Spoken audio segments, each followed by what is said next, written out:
não tradicionalmente às 10, porque é um papo na Tailândia, parece que está tenso aí, né, onde você está, quer dizer, a gente está vivendo prenúncios aí de guerra híbrida também. Sim, ou sim. Há uma guerra híbrida. Posso deixar para o final da nossa conversa? Não, claro, mas só dá um feeling assim, quer dizer, do que está acontecendo, sim, como é que estão as ruas, depois a gente aprofunda. Como é super complicado, eu queria que no final a gente tivesse talvez uns 20 minutos, meia hora, para eu contar em detalhes para vocês todos, que é uma revolução colorida. Está acontecendo na minha frente. Ontem a revolução colorida estava a 20 minutos a pé da minha casa. Eu fui lá ver, justamente por um concurso de circunstância, eu tive tempo de ver o que estava acontecendo. Mas é muito mais do que isso. E é um misto de revolução colorida e de revolta juvenil e popular contra um governo impopular no meio da guerra dos Estados Unidos contra a China.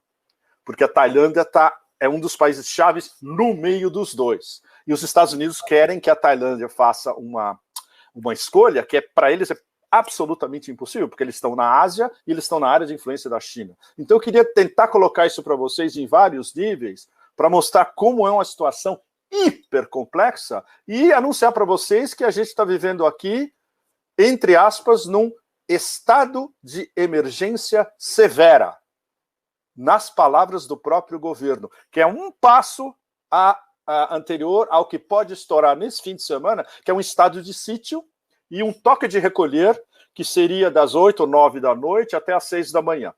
Isso está a ponto de ser decretado nas próximas 24, 48, 72 horas.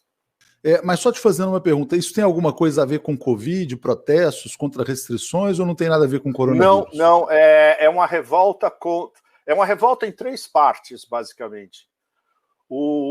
Isso a gente vai entrar em detalhes, só adiantando para vocês. Um governo impopular e ditatorial que não escuta a população. O fato de que eles contiveram o Covid-19 com 59 mortes, que é um dos melhores recordes do planeta inteiro, elogiado por todo mundo, pela Organização Mundial da Saúde, etc. e tal, mas destruíram totalmente a economia do país. E número 3, que é o mais complicado e o mais sensível, é uma revolta contra a maneira como a monarquia está estruturada e controla tudo na Tailândia. Aí é que entra um negócio que é um assunto cosmicamente tabu aqui, está sujeito a leis de lege majesté. No nosso caso, expatriados, é uma enorme comunidade de expatriados do mundo inteiro. Todos nós temos que ser muito cuidadosos, porque a gente não pode falar disso em público de maneira nenhuma. Você pode ir para a cadeia imediatamente. E é uma revolução colorida, sem dúvida, a gente vai falar sobre isso, mas que tem um enorme apoio popular, ao contrário das anteriores, inclusive aqui mesmo. Vamos falar de Estados Unidos, então. Olha só, teve uma notícia da eleição dos Estados Unidos que chamou muita atenção, e a gente vai falar em detalhes sobre isso, mas a denúncia sobre o filho do Joe Biden. Essa é a surpresa de outubro, a segunda. Publicada pelo New York Post e, de alguma maneira, censurada pelo Facebook e pelo Twitter. Né? Totalmente censurada, Leonardo, não foi de alguma maneira, não. E aí eu vou te perguntar, por que as plataformas digitais censuram uma denúncia aparentemente verdadeira contra o filho do Biden, que atuou numa revolução colorida lá na Ucrânia, na verdade? Na Ucrânia, ganhando um monte de dinheiro, um salário de $50 mil para não fazer nada, entre outras coisas. Fora os deals que ele armou, Ucrânia e Estados Unidos. Bom, a primeira surpresa de outubro foi o Covid-19 do Trump curado em 3 dias. Todo mundo estava achando... O Washington Post e o New York Times estavam praticamente enterrando o Trump na capa, vocês lembram, né? Em 3 dias depois ele saiu do Walter Reed, depois daquele coquetel extraordinário, e logo depois estava na campanha. E ele voltou à campanha nesta segunda-feira com aquele primeiro comício monstro na Flórida. A segunda, nós falamos isso a semana passada, de que provavelmente haver uma série de surpresas de outubro. A segunda surpresa de outubro foi esse vazamento extraordinário do New York Post, com uma história rocambolesca de plot de Netflix, parece plot do Breaking Bad, na verdade. Só recapitulando para vocês, se vocês não acompanharam desde o começo, A família Biden, pode ter sido o Hunter, o filho, ou o outro filho, o James, eles levaram 3 laptops que precisavam ser reparados por uma lojinha no Delaware. Aí deixaram os laptops lá e não foram buscar. O dono da loja viu que passou o período, mandou uns recados, ninguém respondeu. Ele, claro, tomou posse dos laptops. E ele foi ver o que tinha no hard drive. E ele achou coisas do Arco da Velha, documentos virtualmente secretos, fotos comprometedoras, etc. e tal. O cara é republicano. Isso tem que ser frisado. O que ele fez? Ele contatou um advogado. O que o advogado fez? Contatou a equipe do Rudy Giuliani. Rudy Giuliani, como a gente sabe, foi ex-procurador republicano, próximo do Trump, e conhece todo o funcionamento do Deep State por dentro, do Departamento de Justiça, FBI, etc. e tal. O que fez o Giuliani? Vazou isso para o New York Post. E o New York Post começou a publicar uma série essa semana. Para vocês verem que isso é real e não é fake news, a família Biden não desmentiu nada do que foi publicado pelo New York Post. Ou seja, as informações são verossímeis, por mais comprometedoras que sejam. E o Rudy Giuliani, que não é bobo, claro, eu nunca achei que um dia eu fosse falar a favor do Rudy Giuliani, que é uma história que eu acompanho desde antes do 11 de setembro. Né? É um crápula, é um dos piores do pântano, mas é um advogado super barra pesada que jamais ia comprometer a sua credibilidade apostando num fake news ou informações falsas. Aí ontem, no canal dele, do Rudy Giuliani, ele fez um sketch, mais ou menos, de uns 15 minutos, de tudo que o New York Post tinha apurado, do que eles vão publicar, e quais são os principais problemas definido pelo Rudy Giuliani ele mesmo. Família criminal Biden. Ou seja, está virando uma história Sopranos. Os Biden como uma família Sopranos, mafiosa, justamente. E o detalhamento inicial, já em paralelo com o que foi publicado no New York Post, não é apenas Ucrânia, para vocês verem, são deals escusos e inexplicáveis em Iraque, Ucrânia, Rússia e China.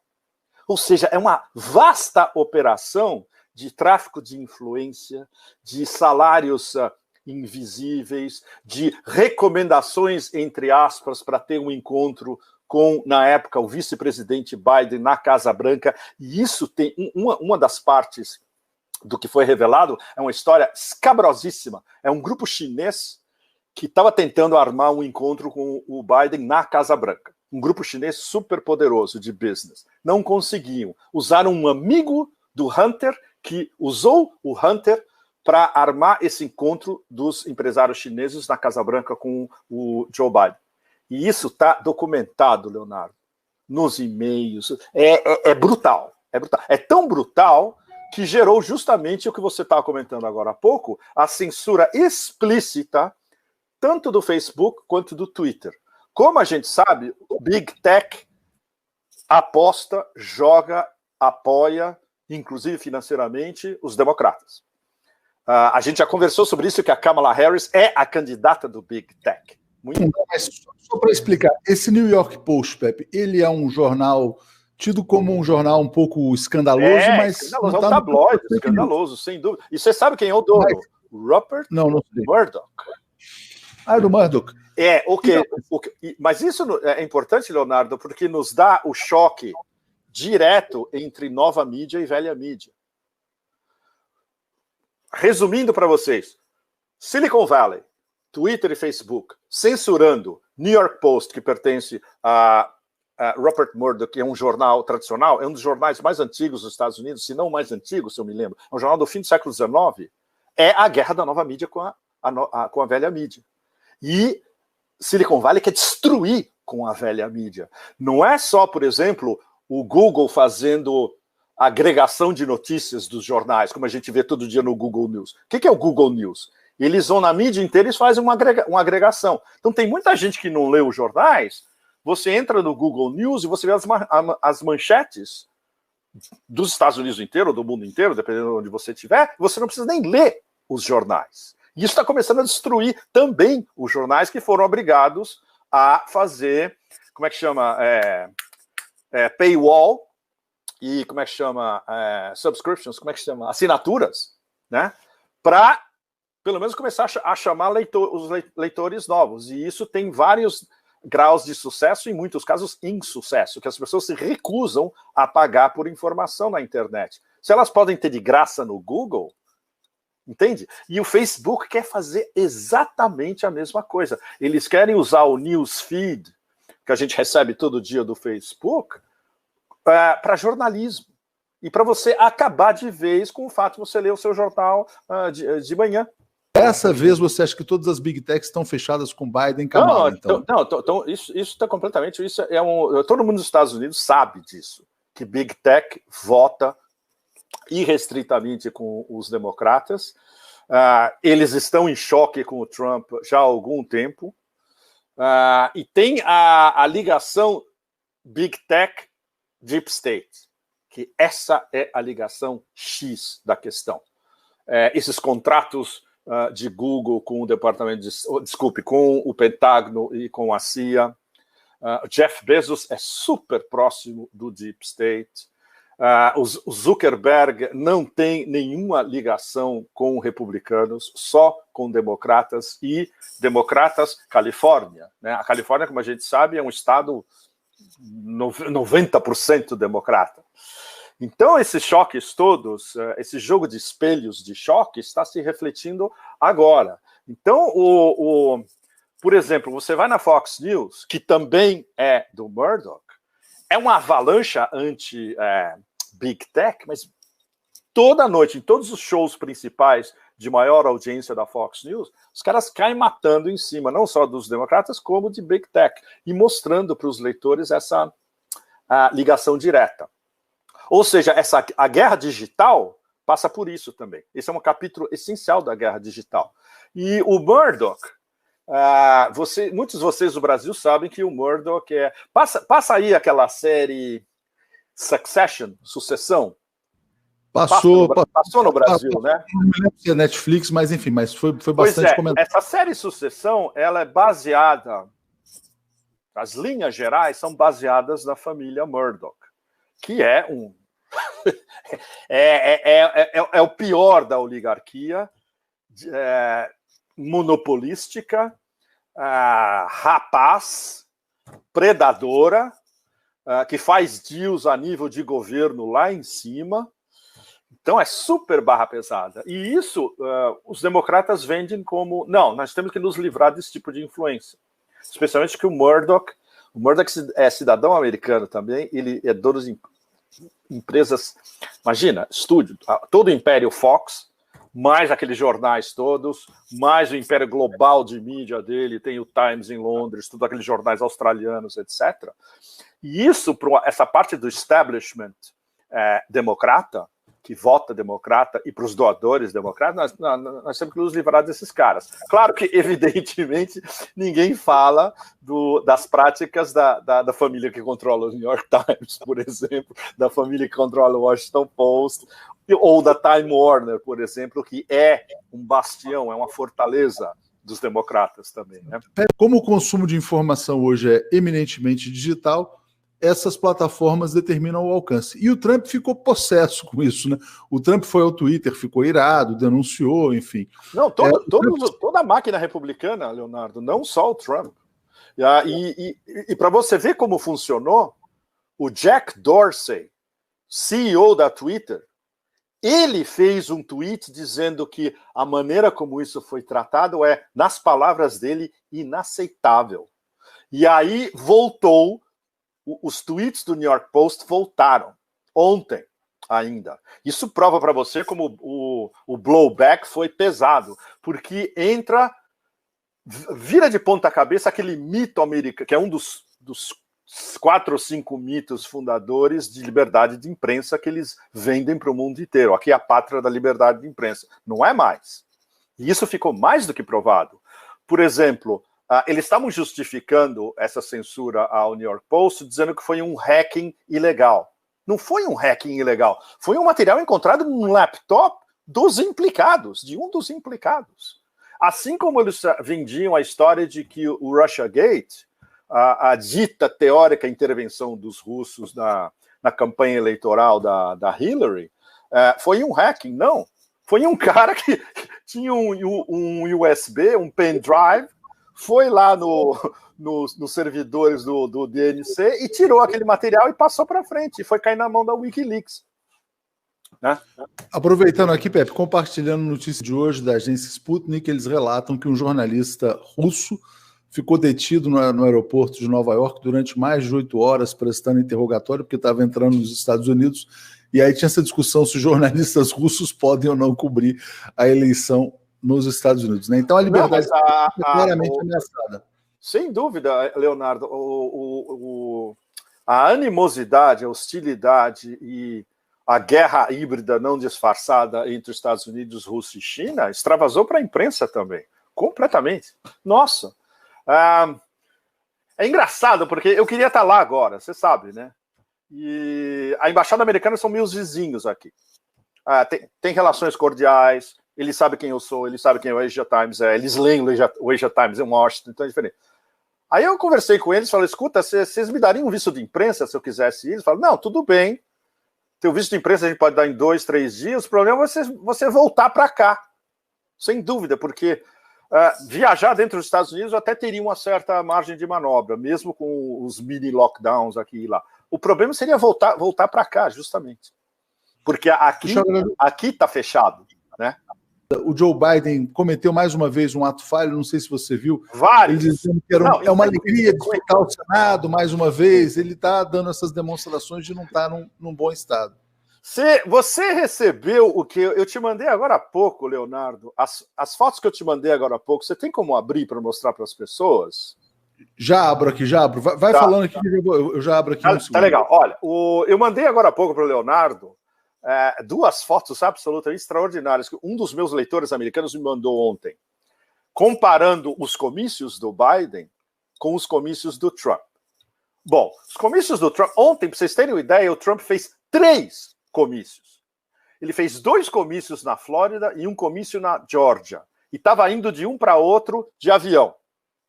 Essa é a primeira foto.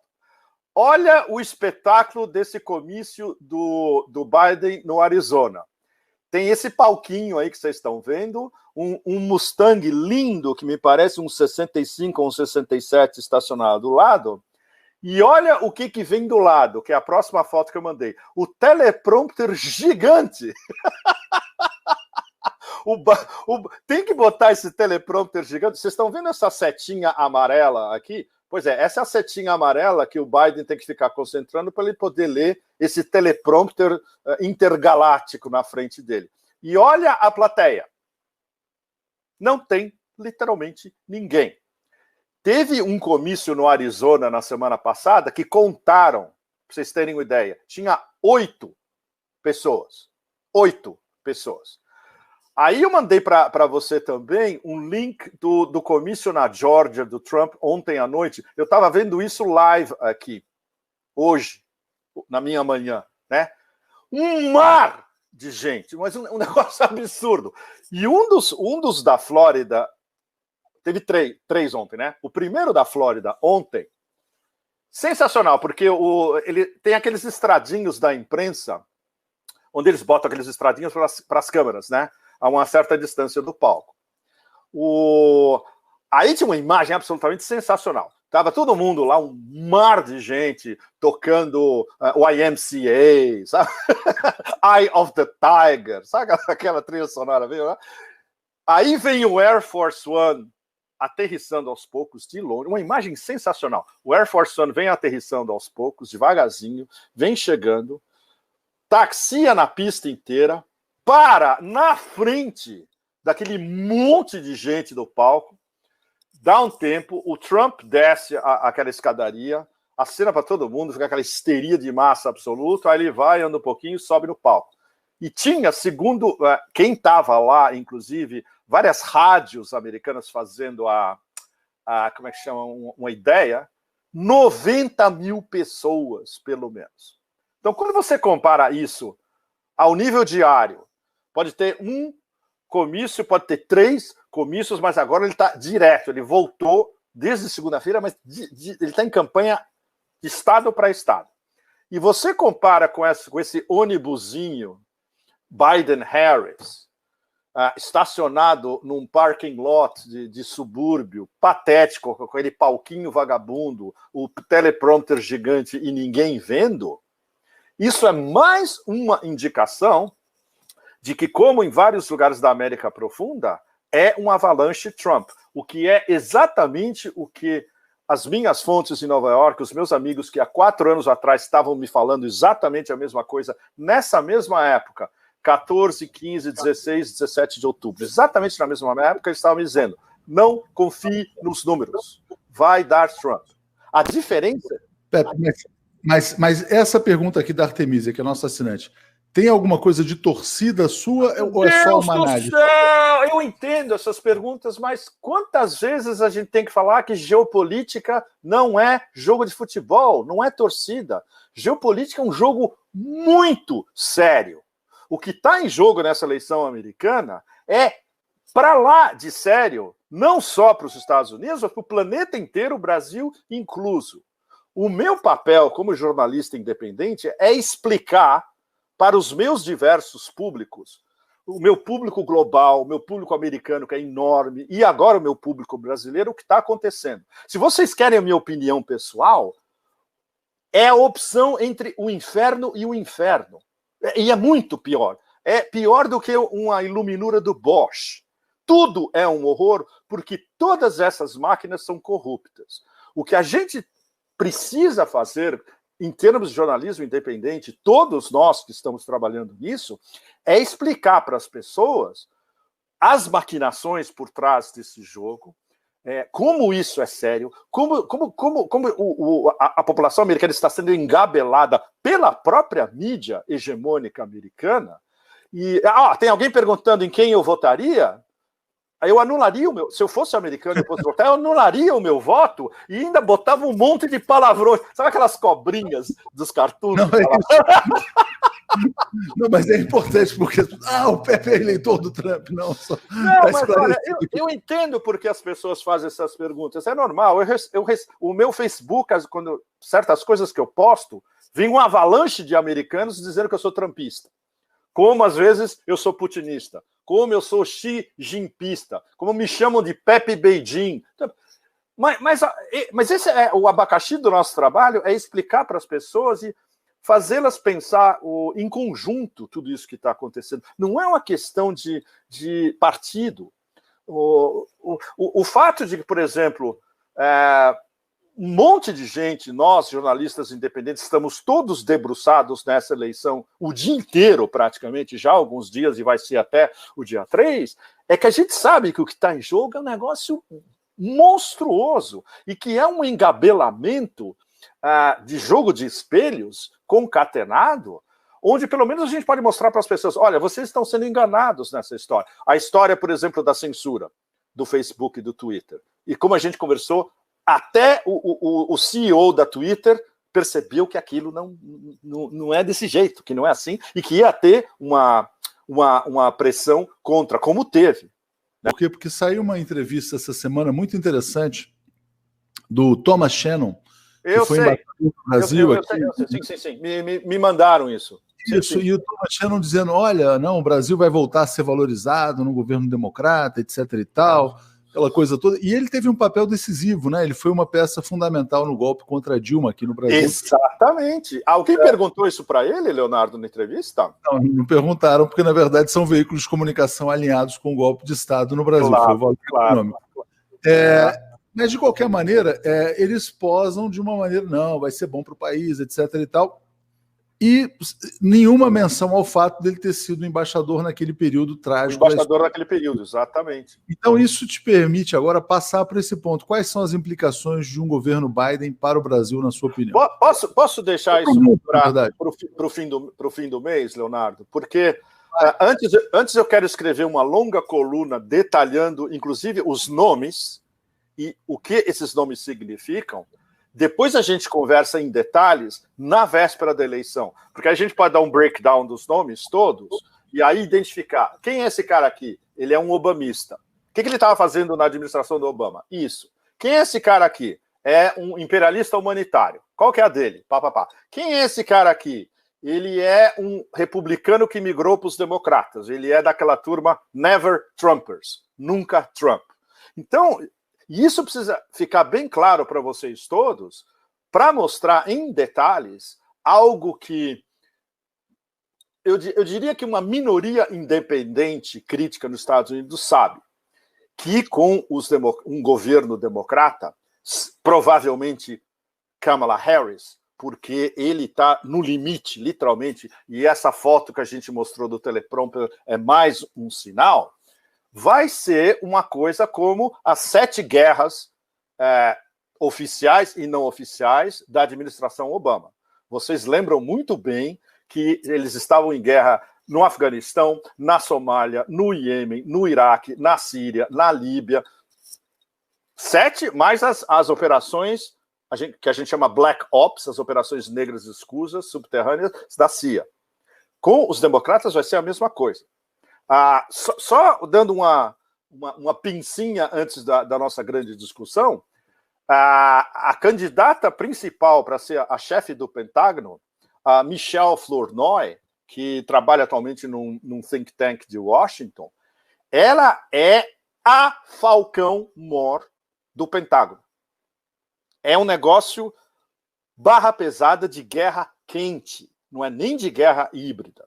E é isso que... Ou seja, vocês que estão olhando para a Venezuela, teria uma operação Venezuela talvez o ano que vem já, se eles chegam ao governo.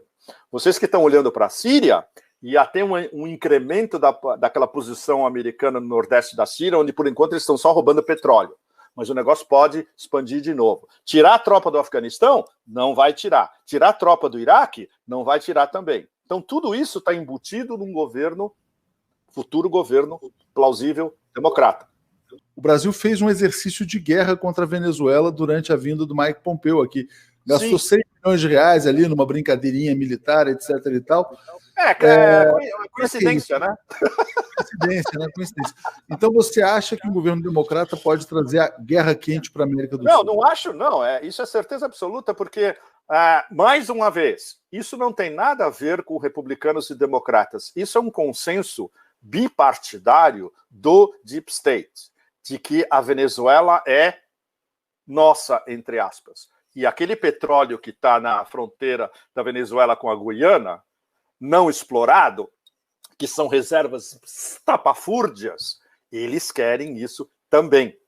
Entende? E não se esqueça, Venezuela implica Caribe.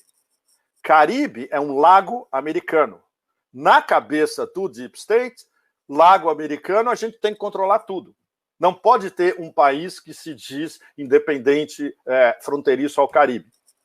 Então, tudo isso vocês têm que levar sempre em consideração. Não é uma questão de nomes, não é Trump, Biden, não é isso. É o que o Estado profundo quer e o que o sistema quer e que o complexo industrial militar quer.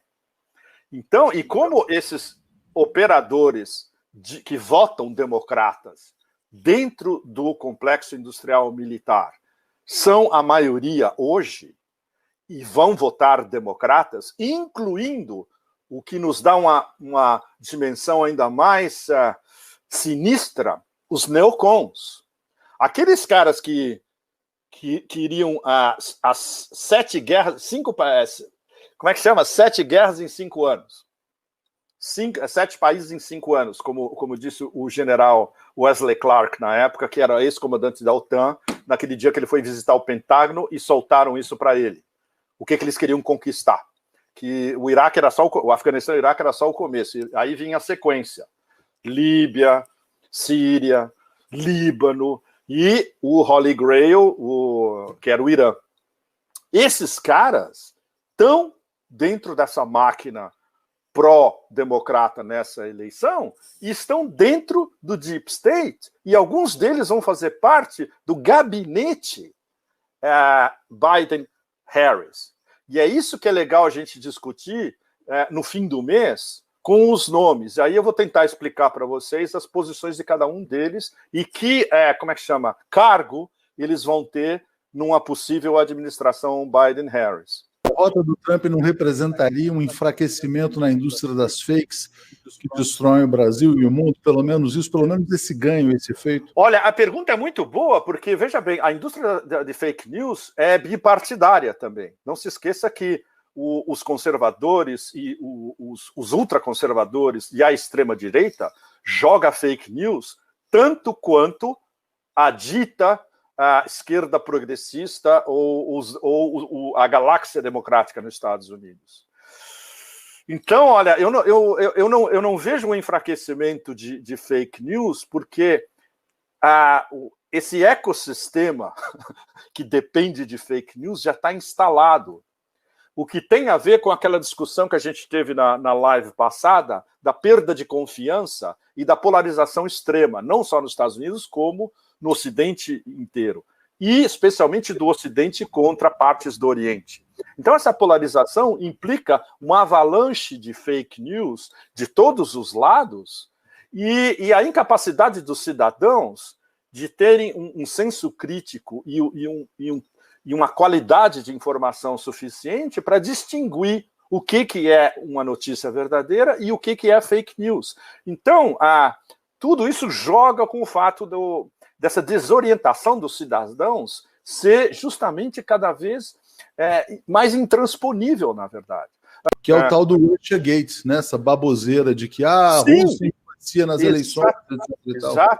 Exato. É um ótimo exemplo, Leonardo, do Russiagate, porque mesmo ele sendo completamente desmontado pelos melhores jornalistas e analistas independentes americanos, vários deles amigos nossos que escrevem no Consórcio News, pelo William Binney, que eu não me canso de falar, o cara que montou a arquitetura da NSA, que espionava o Brasil, espionava a Petrobras, espionava a presidente Dilma. William Binney criou aquela arquitetura. E ele disse várias vezes, em várias entrevistas, de jeito nenhum, não foi hack porra nenhuma. Isso foi um leak interno. Ele calculou a velocidade do negócio. Tudo. Entende? Isso já estava mais do que provado. Mesmo assim, o que você via o tempo todo na CNN e no Washington Post, por exemplo?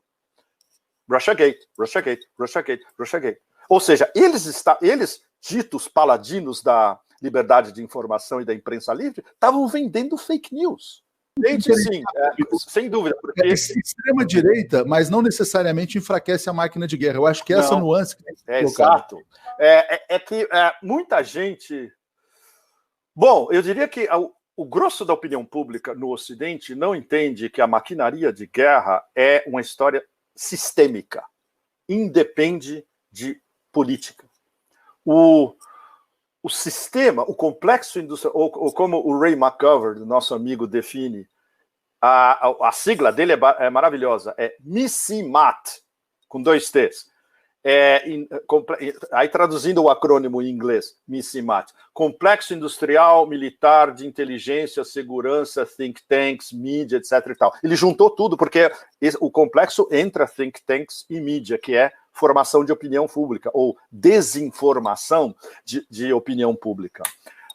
Esse sistema não quer que mude nada, porque esse sistema é a base da dominação imperial americana no mundo inteiro.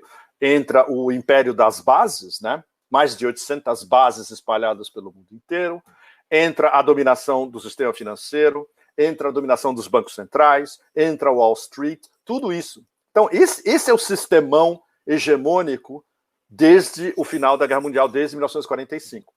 E agora eles estão desesperados justamente porque tem um contrassistema que é Rússia-China. E o que eles fazem? Eles fazem uma doutrina de segurança nacional dizendo as maiores ameaças contra nós são a Rússia, a China, o Irã, porque eles querem desestabilizar na terminologia deles, que é Rules-Based International Order, ou seja, ordem internacional baseada em regras. Só que eles nunca falam que as regras foram eles que estabeleceram. Não foi o Brasil, não foi o terceiro mundo, não foi o sul global, foi sentado no mesmo escritório em Harvard ou em Nova York, foram eles. Mas, Pepe, e vamos falar assim, então, das perspectivas. Você falou assim, o comício de um vazio, o comício de outro cheio. Algumas pessoas colocaram no chat aqui também o seguinte, bom, o Biden pede para as pessoas não irem aos comícios em função da questão da Covid, do coronavírus. Desculpe quebrar a bola de cristal de vocês, o teto de cristal de vocês. Essa é a versão oficial do Partido Democrata. É o spin dele, é o spin oficial do Partido Democrata para o fato de ninguém se interessa em ver os comícios do Biden, porque é um enterro. Eu me dei ao trabalho de ver vários na internet. É de dormir. Ele não consegue nem ler aquele teleprompter do tamanho de um edifício. Você sabe que no meio, às vezes, para vocês terem uma ideia, ele fala go back up. Sabe o que é go back up? Volta atrás um pouco. Ou seja, volta o teleprompter atrás um pouco, porque eu não estou conseguindo acompanhar. Olha, seria cômico se não fosse trágico. Vamos voltar. Agora é o seguinte, as pesquisas continuam dando lá os 10, 12, 13%. Pois é, olha, e aí entra num... Dos delegados, enfim. Eu mandei a minha coluna para vocês, eu não sei se deu tempo de ser traduzida. Eu queria muito que vocês todos lessem essa coluna, porque ela é Hunter Thompson.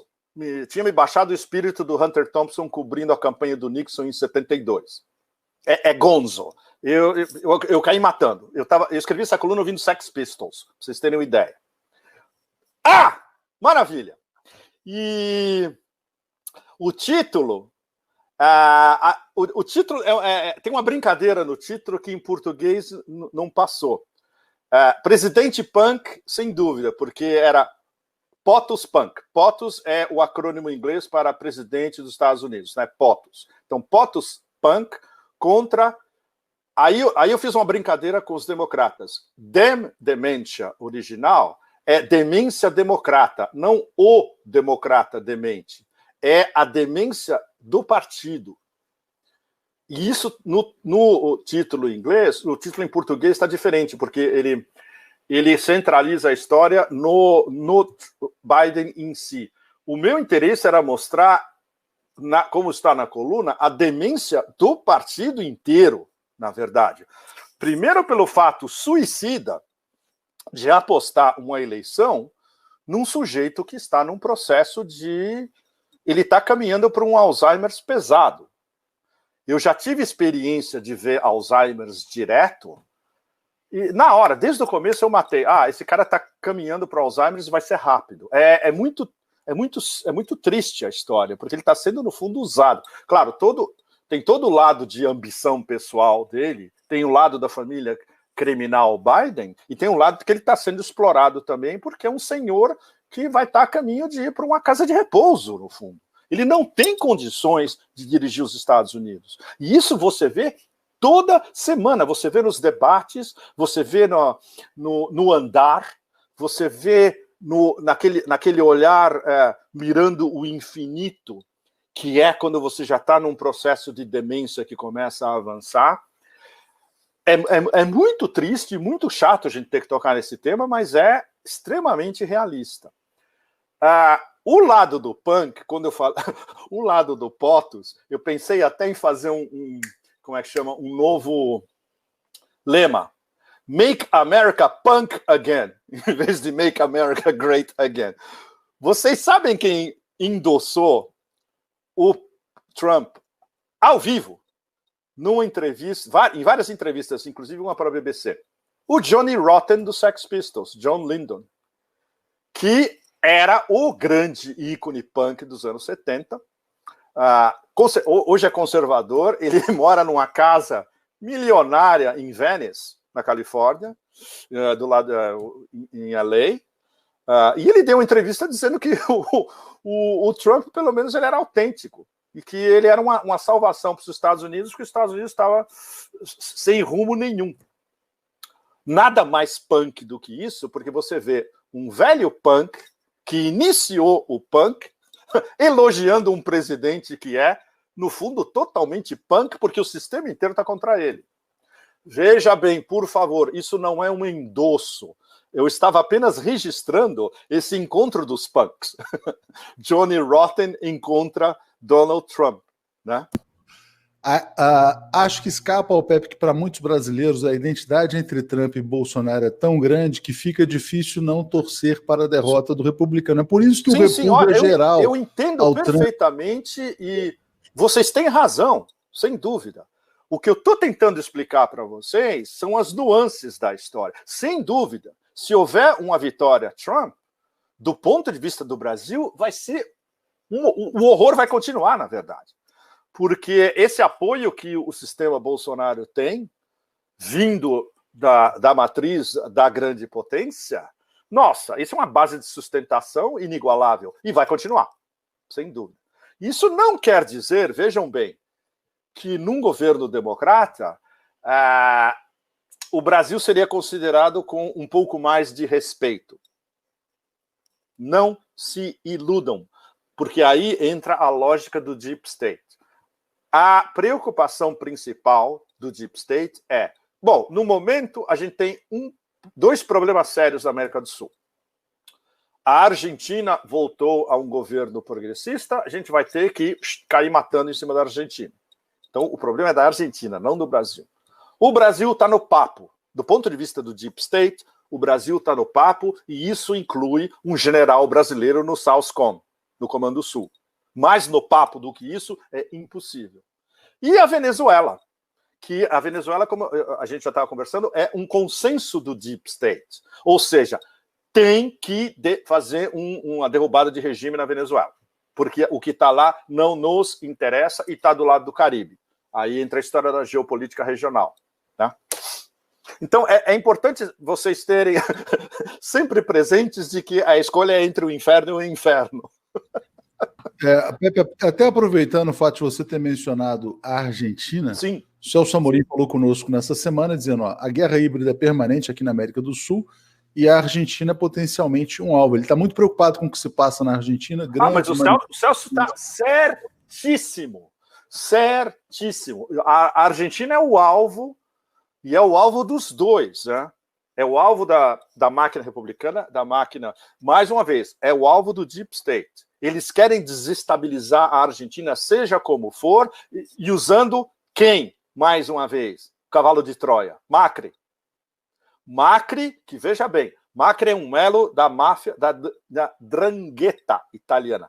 Macri é uma família mafiosa. Macri é pior do que a família Biden, porque os macristas são uma família mafiosa. E por exemplo, tem um negócio que eu quero começar a investigar mais tarde, que eu fiquei sabendo há pouco, a ligação da máquina Macri via o Catar. Que aí entra um negócio muito mais complicado, porque entra um monte de dinheiro e uma ligação com a Irmandade Muçulmana e com terrorismo de Salaf Jihad no Oriente Médio, espalhando por outras áreas. Então, olha, se vocês querem imaginar um negócio mais barra pesada do que os Sopranos, por exemplo, ou do que o Godfather do Coppola, pensem na família Macri. E esse é o cavalo de Troia que, mais uma vez, vai ser usado pelo Deep State, justamente, para desestabilizar a Argentina. Então, mais uma vez, o Celso matou em cima. A saída seria o fim do Império. Né? Mas o que vai acelerar o fim do Império? São as moedas alternativas? É o descolamento total? Nossa, isso é um tema só para uma live, Leonardo. Eu queria que a gente não dispersasse dessa vez. Não, tudo bem, é só aproveitando. Eu gostei muito da pergunta. Eu achava legal a gente fazer uma live só sobre moeda digital. Tá? É um bom tema. Tá? É um bom tema. Porque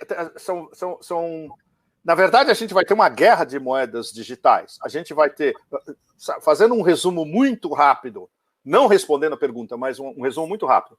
A gente vai ter moedas digitais privadas chinesas, como a gente já tem hoje, por exemplo, Alipay. Vamos ter a moeda do People's Bank of China, que vai ser o Yuan digital, controlado pelo Banco Popular da China. A gente vai ter provavelmente uma moeda euroasiática, que seria uma combinação dos chineses com os russos e os iranianos também, entrando também para passar ao largo do dólar. E a gente pode ter a moeda virtual do Fed americano, que já tem um projeto do MIT de testar o Fed jogar dinheiro em, como é que chama, em carteiras digitais de cidadãos americanos, direto, sem passar pelos bancos. E não sei se a gente já conversou sobre isso aqui, mas aí isso seria, como eu te disse, uma live só sobre as várias moedas digitais intercaladas, e o fato de que os europeus, veja bem, eles não estão falando em moeda digital, sabe por quê? Eles acham que o euro pode ser a grande moeda do futuro, na cabeça deles. Deixa eu agradecer aqui ao apoio da Isa Moraes também, ao comentário dela. E aí, continuando. Sim, então, Ndrangheta, Máfia da Calábria, sem dúvida. Eu tinha esquecido de falar, desculpe. Pessoal, ainda aqui continuando. A Isa dizendo, a Leila dizendo, é escancarada a torcida do Pepe pelo Trump, ele não consegue nem disfarçar. O Pepe está dizendo que ele não está torcendo, ele está fazendo. Ai, meu Deus do céu. Olha, desculpe, mas quantas vezes eu vou ter que repetir essa mesma história? Tudo bem, eu me disponho a repetir quantas vezes for necessário, que tudo é uma questão de nuance e que as máquinas, tanto republicanas quanto democratas, são corrompidas até a medula, assim como o complexo industrial militar. Mais uma vez, não é uma questão de torcida. Por favor. Mas podem continuar perguntando, eu vou responder a mesma coisa. A gente falou rapidamente, a Argentina amanhã tem eleição na Bolívia. Né? Na Bolívia tem essa eleição... A Gleisi Hoffmann, inclusive, vai como observadora de eleições, dizendo chega de golpes, etc. e tal. O que as últimas pesquisas que vocês têm acesso estão dizendo? O candidato do Evo Morales do MAS em primeiro lugar, mas talvez não vencendo em primeiro turno. Qual a diferença, Leonardo? Qual a diferença? Não tem exatamente os números aqui agora para. Mas o que está sendo colocado, que é uma matéria interessante, é do Bolsonaro se articulando com a direita boliviana também e o Brasil apoiando a vitória da direita, extrema-direita lá. Evidente. A grande questão que se coloca é se o resultado dessa vez vai ser respeitado ou não, né, na Bolívia. Olha, eu duvido. Tem observadores internacionais? Inclusive a Gleisi Hoffmann vai ser observadora, mas, enfim, veremos o que vai acontecer.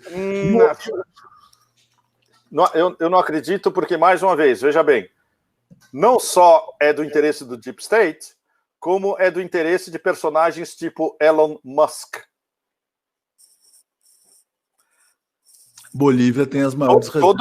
Todo mundo lembra o que o Elon Musk falou algumas semanas atrás sobre a Bolívia, né? Falou, daremos todos os golpes forem necessários, né? Pois é.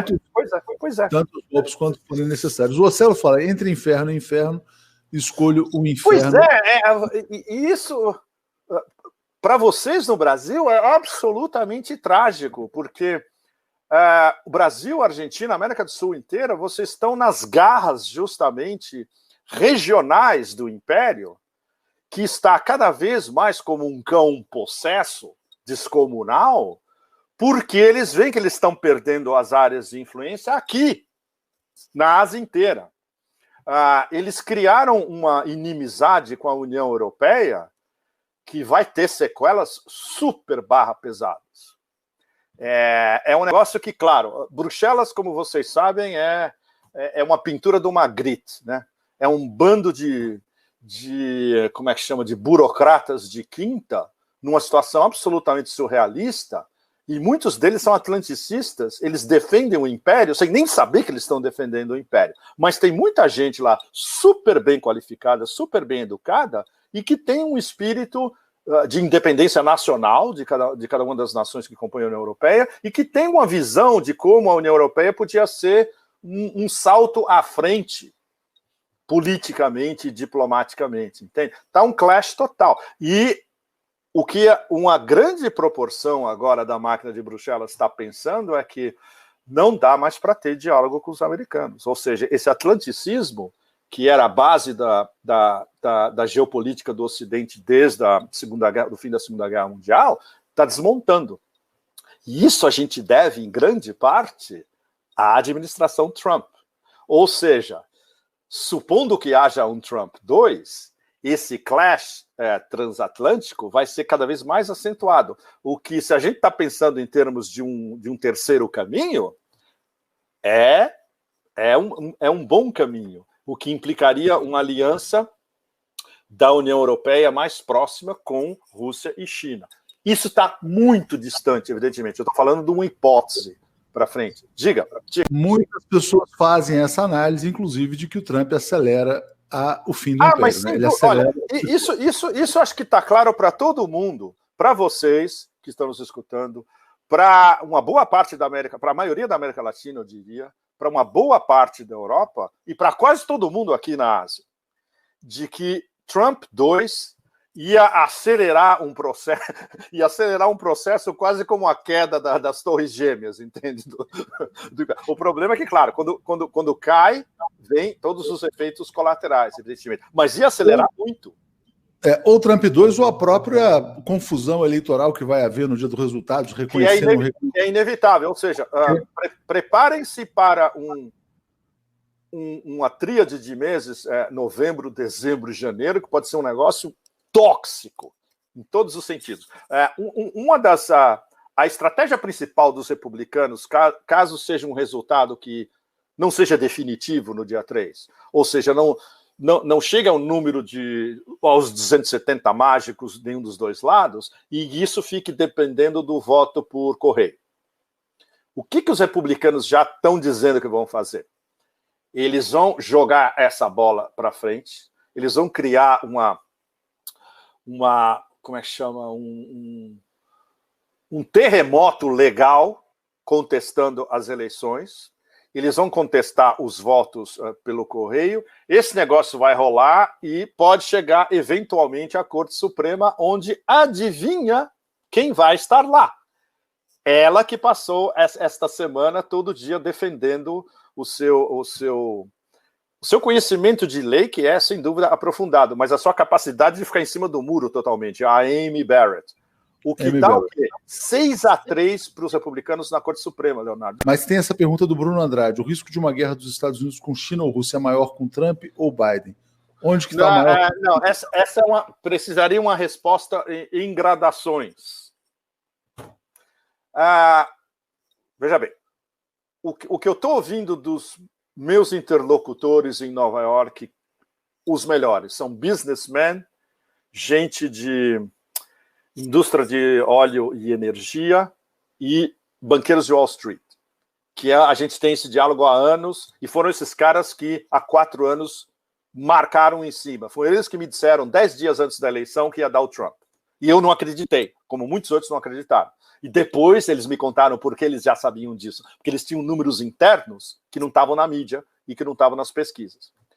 O que eles estão falando agora, mais ou menos, nas discussões entre eles, é que, como o Trump teria um segundo mandato, e aí estaria tranquilo, porque ele não tinha mais que fazer campanha eleitoral, ele ia reverter ao seu estado original, que é o de um businessman que gosta de fazer deals e que não quer fazer guerra. Porque ele sabe que guerra não serve para business. Isso implicaria o quê? Uma certa reaproximação com a China, mantendo as sanções, mas, quem sabe, retomando um diálogo que eles estavam tendo até um ano e meio, 2 anos atrás, você lembra? Ele conversava com o Xi pelo telefone. E com a Rússia, uma relação civilizada que, no momento, é um desastre absoluto. Foi o que o Lavrov falou essa semana. Terça-feira teve a publicação do report anual do Valdai Club, que é o principal think tank russo, né? A gente tem uma ligação, eu já escrevi para eles, a gente se fala sempre. Eles me mandaram um report que é um negócio monumental, que eu não tive tempo de ler. Quando eu ler, eu quero contar para vocês mais ou menos o que os russos estavam discutindo, que é essencialmente o fato de que, no momento, não dá para discutir nada com os americanos. Nas palavras do Putin, várias vezes, eles são incapazes de cumprir um acordo. Agreement capable, ou seja, capazes de acordo. E o Putin fala, não, no momento eles são incapazes de qualquer acordo, especialmente o acordo de mísseis nucleares no momento, né? A pergunta anterior era sobre Rússia e China, mas a sua coluna mais recente é sobre Irã, dizendo que essa minha relação com Irã. Para vocês verem como não dá tempo nem de seguir o que você faz. Essa é a coluna que eu escrevi ontem, justamente, ela é super importante no sentido de que amanhã, domingo, acaba o embargo de venda e compra de armas em cima do Irã. Isso é um negócio super importante. Faz parte do acordo nuclear iraniano fechado em 2015, em Viena.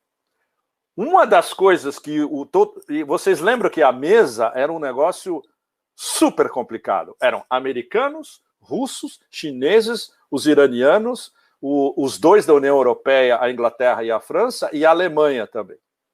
Era uma discussão brutal. Eu estava lá, eu acompanhei pelo Asia Times, eu fiquei acho que 3 semanas em Viena acompanhando as discussões dia a dia.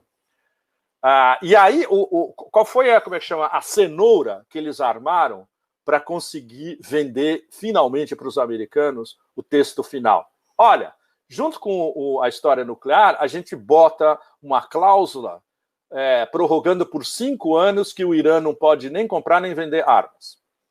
E no final os americanos concordam. Os americanos, veja bem, Obama e o Kerry, que estava negociando por ele, lá em Viena. Ficou indo e trocando faxes, foi um negócio brutal, o tempo todo. Até que no final veio um ok da Casa Branca, dizer, tudo bem, topamos. Como é que chama? Essa prorrogação,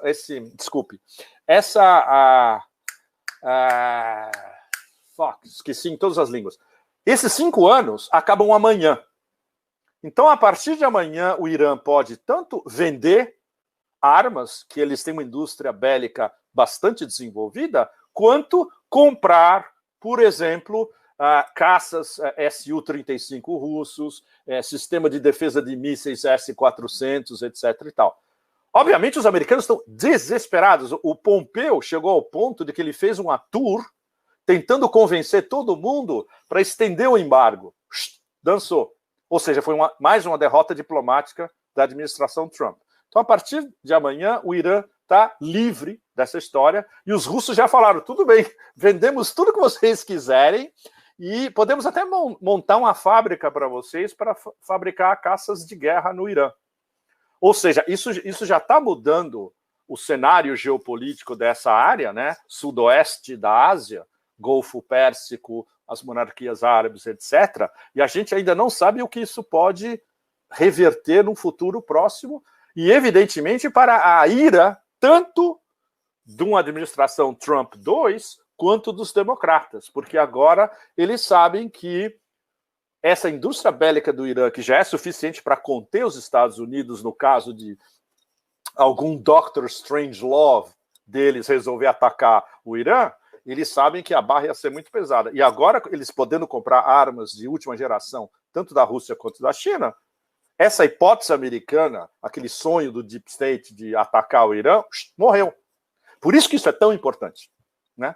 E o fato de que a Rússia e a China defenderam o direito do Irã de, a partir de amanhã, justamente, cumpriu essa cláusula e tudo volta ao normal no mercado de armas, foi importantíssimo. Teve um voto no Conselho de Segurança, Leonardo. Adivinha quem votou contra? Rússia e China. E os Estados Unidos perderam o voto descaradamente. Parece que teve... Se eu me lembro bem, teve o voto americano, o voto da República Dominicana e todo mundo do Conselho de Segurança votando a favor do fim do embargo, como definido pela ONU há 5 anos, né?